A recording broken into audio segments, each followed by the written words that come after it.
Պետական սահմանի ավտոմոբիլային անցման կետերով Հայաստանի Հանրապետությունից բեռնատար տրանսպորտային միջոցների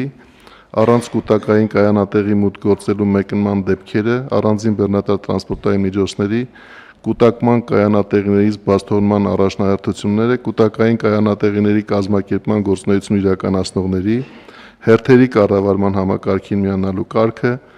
կൂട്ടակման կայանատեղիների կազմակերպման գործունեության իրականացման պահանջները, կൂട്ടակային կայանատեղիներում հերթագրման ծառայության վճարի առավելագույն չափը, ինչպես նաև Հայաստանի Հանրապետության պետական սահմանի այն ավտոմոբիլային անցման կետերը սահմանելու մասին, որտեղից բեռնատար տրանսպորտային միջոցների մեկնումը Հայաստանի Հանրապետությունից կարող է իրականացվել միայն կൂട്ടակային կայանատեղիների մուտք եւ ելք գործելուց հետո։ Իրականում սա կարևոր բարեփոխումներից մեկն է, եթե ավելի պարզ խոսենք արտահանումը խթանելու եւ արտահանման գործընթացները դյուրինացնելու երկու հիմնական համակարգերի միջոցով, առաջին համակարգը հերթերի կառավարման համակարգի համար իրավական հիմքերի ստեղծումն եւ դրա նկարագրումը եւ իհարկե ավելի կոնկրետ կայանատեղիների համար իրավական հիմքերի ստեղծումը եւ ինքը իրանով նաեւ ներկայացնում է հրապարակային օֆերտա, առաջարկ մասնավորին, որ միջև մեր մաքսակետերը կարողանան հնարավորություն ունենան ստեղծեն կայանատեղիներ եւ քաղաքակիրթ ձևով սպասարկեն այն բոլոր բեռնատարները, որոնք որ արտահանում են իրականացնում դեպի այլ երկրներ մեր մաքսակետերով եւ այս տեսանկյունից երկու հիմնական նպատակ է հետապնդում նախագիծը, առաջինը մաքսային սահմանով ապրանքների մեկնման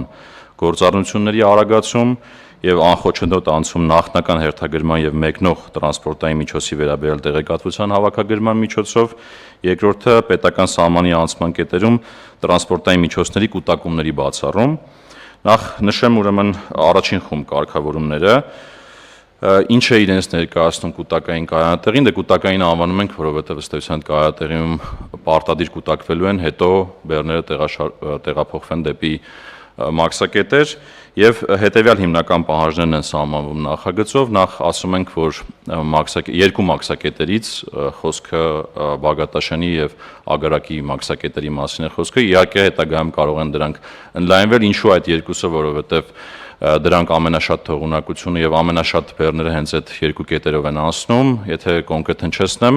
ելքի ուղղությամբ օրական միջինում 250 եւ ավել բեռնատար անցնում է Բաղդաշանով, օրական միջինում 220 եւ ավել բեռնատար էլ Ագարակի կետով եւ սրանք առաջնահերթություն են սահմանում կൂട്ടակային կայանատեղիների ունենալու, այսինքն պարտադիր պահանջ է լինում կայանատեղի մտնելը, հետո շարժվել դեպի մաքսակետ։ Կայանատեղի համար միջև 20 կիլոմետր հեռավորության պահանջ է դրվում 3000 քառակուսի մետր տարածքով իր համապատասխան ասֆալտապատումով կամ բետոնապատումով, իր գծանշումներով, էլեկտրոնային թվային համակարգով, համապատասխան տեսախցիկներով եւ այս ամեն ինչը փոխգործելի մեր մաքսային թվային համակարգերի հետ։ Ընդ որում նշեմ, որ այդ հերթերի կառավարման համակարգը ըստ էության լինելու է պետական ՊԵԿ-ի կառավարման ներքո եւ ներկայումս մենք հիմա դրա մշակման փուլ ենք մտել եւ ըստ էության, երբ որ այս որոշումը ընդունվի ու դրանից հետո մասնավորը սկսի այդ ուղղությամբ աշխատանքներ անել ու ներդրողներ հայտնվեն, մենք դրան զուգահեռ այդ համակարգը կմշակենք եւ երբ որ գործարկվեն այդ կայանատեղիները, կունենանք այդ համակարգը ու կմիացնենք իրար եւ մի կարևոր հանգամանք այդ հերթերի կառավարման համակարգը նաեւ ինքը թափանցիկ է լինելու, հասանելի բոլորին, կայքի տրամաբանությամբ տեսնելու են մարդիկ, թե կայանատեղիներում ինչպիսի զբաղվածություն կա եւ յուրաքանչյուր կայանատեղին ինչ գին է առաջարկում, ընդ որում որպեսզի հստակ լինի գնի համար առավելագույն չափ է սահմանվում, խոսքը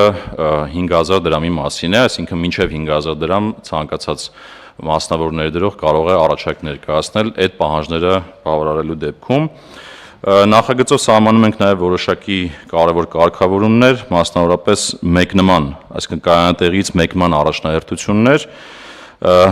3 կարևոր առաջնահերթություն կա, ունենք շուտ փչացող բեռներ, օրինակ կենդանի ձուկ, միս, մսամթերք, կատնամթերք, մրգեր, բանջարեղեն, սրանք ունենալու են առաջնահերթություն, երկրորդը հատուկ մաքսային ընթացակարգերով ձևակերպված ապրանքներ են ունենալու առաջնահերթություն, մասնավորապես օրինակ միջազգային միջոցառումներ ուղարկվող ապրանքները կամ դիվանագիտական բեռները կամ դոնորական առանձին ապրանքներ,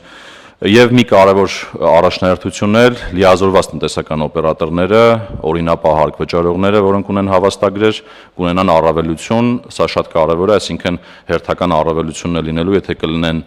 այդպիսի հավաստագիր ստացողներ, իրենք ստացվում է, որ մաքսակետերը ավելի արագ կանցնեն, քան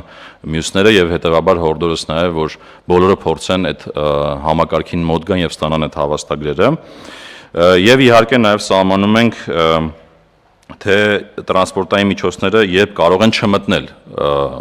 այդ կൂട്ടակային կայանատեղիներ, բացառիկ դեպքեր են իհարկե դրանք, մասնավորապես տարերային աղետների բնական եւ տեխնացին բնույթի արտակարգ իրավիճակների հետևանքների վերացման համար անհրաժեշտ ապրանքները, որոնք որ տեղափոխվում են,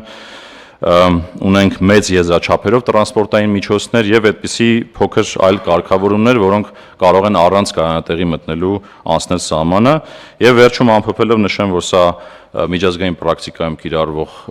լավագույն լուծումներից մեկն է, օրինակ մեր հարևաններն էլ են կիրառում արդեն, Վրաստանն էլ, Իրանն էլ, Եվրամիությունն էլ է կիրառում այս պրակտիկան, ինչը հնարավորություն է տալու շատ արդյունավետ ձևով առանց որևէ հերթերի կուտակումների մաքսակետում